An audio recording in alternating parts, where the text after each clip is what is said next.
To Washington, D.C., and here in the United States, the chances of a smooth and orderly transition of power from one president to the next look less and less likely. The Attorney General has authorised prosecutors to look into any substantial breaches of electoral law, and President Trump is stepping up his efforts to substantiate claims of electoral fraud.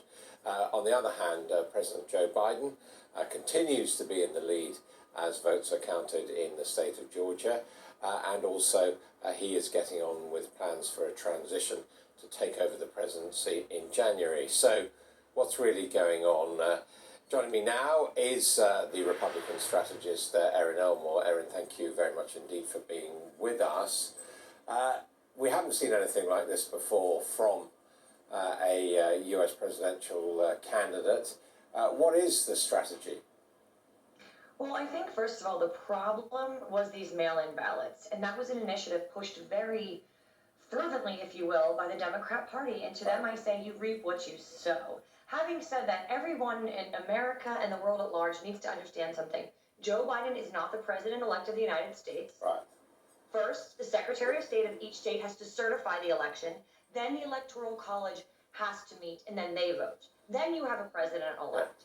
This isn't actually something totally out of the ordinary, because Al Gore, when it was Bush versus Gore, thought he was president until December 13th. So to those people that think that the president should just concede, I say buckle. Well, wait a minute. There isn't really a parallel. I know it's the Republicans are trying to whip one up. There isn't really a parallel to 2000. You know that perfectly well. That was a genuine voting issue in one state, which was the decisive state. In this case, we have a candidate who's got more than 4 million more votes than other people, and as yet there has been no evidence of substantial voting error or voting frauds which could have changed the outcome of this election. So that really is bogus. And are you a bit ashamed of yourself, to be honest, undermining the democratic process for partisan reasons? Well, actually, to call me shameful is shameful of you. And I'm an attorney, and I will tell you what we call that in the law is legal precedent. Moreover, Al Gore only had one state. We have Pennsylvania, Arizona, Georgia, potentially North Carolina, Nevada, Wisconsin, and Michigan. So I would say... You don't have any of them. You don't have any of them in dispute. You don't have any of them in dispute. You're claiming things have gone wrong. You don't actually have any of them where you've actually substantiated a case. And secondly, in those states, when you have focused on it, you haven't focused on enough votes to overturn the issue. So you don't believe in legal due process in the United States of America? I believe in the democratic process, and I'm asking you whether you think you are respecting the democratic process. I respect. Would you be happy? Would you be happy for Donald Trump to stay president against the will of the majority of the American people on legal technicalities? This is such a shameful conversation. I'm embarrassed that I'm even having it. But having said that, these lawsuits do need to play out. The American people deserve to see democracy at work. And our Constitution and our legal system are part of this democracy that every American has fought so hard for. I will say this. There are recounts, there are audits, and there are lawsuits. And due process needs to play out here in the United States. So a real clear winner is had. Right. Democrats and Republicans alike should have a president that everyone supports and believes is fairly elected. As of right now, there are massive allegations of voter fraud, and you need to... There are not massive allegations of voter fraud. There are claims of massive allegations.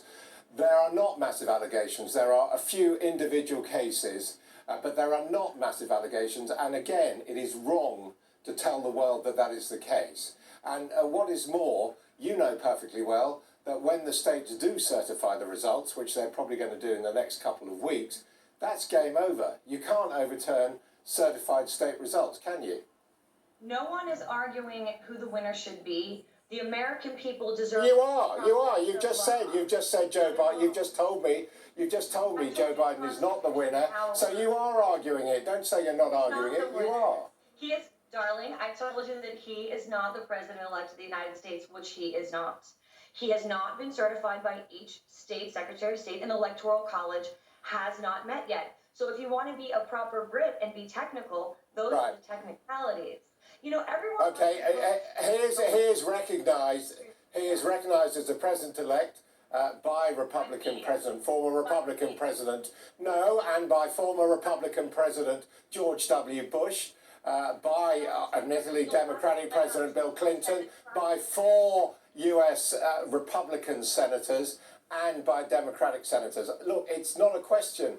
I know technically he hasn't been sworn in yet and the Electoral College hasn't met. We all know that. But we also know that any previous candidate other than Donald Trump would have admitted that he'd lost and conceded by now. So I guess what you're telling the viewer is that the mainstream media and big tech like Google, Facebook, and Twitter control the narrative and tell us what to think. I tell everyone at home, please watch the show Black Mirror because you're watching it right now. The media is gaslighting you. Think for yourselves and just let the democratic process play out. No one is saying that Joe Biden isn't going to ultimately. And what you're doing is encouraging people to indulge in baseless conspiracy theories.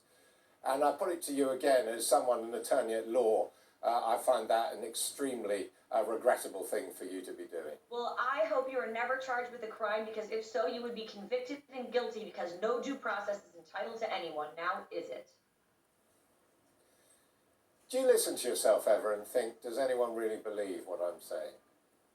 So now we're going to insult me for my opinion. No, I'm just asking you. I'm just asking you. You're making a case. I am extremely proud you've made a series of statements which have not had backing. And I spent 3 years in law school, and I passed the bar exam, and I did so meritoriously and in good faith, and I'm in good standing. So I think you should have some deference and respect for a lady. Right, and I spent 40 years covering American politics, and I've also got and degrees. Insulting women. I'm not insulting women. I don't even. Your sex doesn't come into this. I'm simply asking you whether you think Republicans and Republicans like you are behaving in an honourable and decent fashion that you would be proud to turn around to the next generation and say, copy me.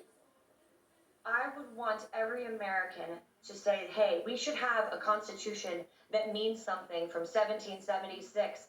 Our legal system works. We should have due process of law. Every American citizen is entitled to due process of law. There are recounts, there are audits, and there are lawsuits. And until they are fully seen out, we have to respect the will of the President of the United States. And whether you like it or not, the president today is Donald J. Trump, the 45th president of the United States.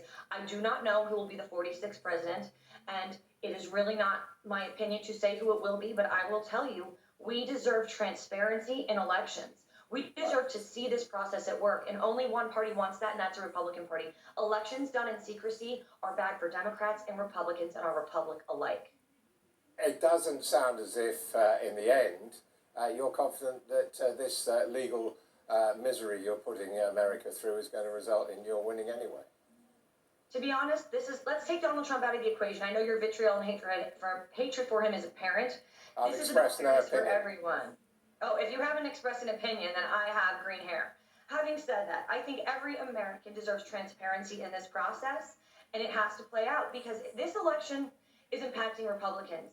Just so you know, this could happen to a Democrat in the future. We have to realize this election is a pinnacle in America. We have to realize everyone deserves fairness and transparency and due process. And that is the crux of the problem and of the issue.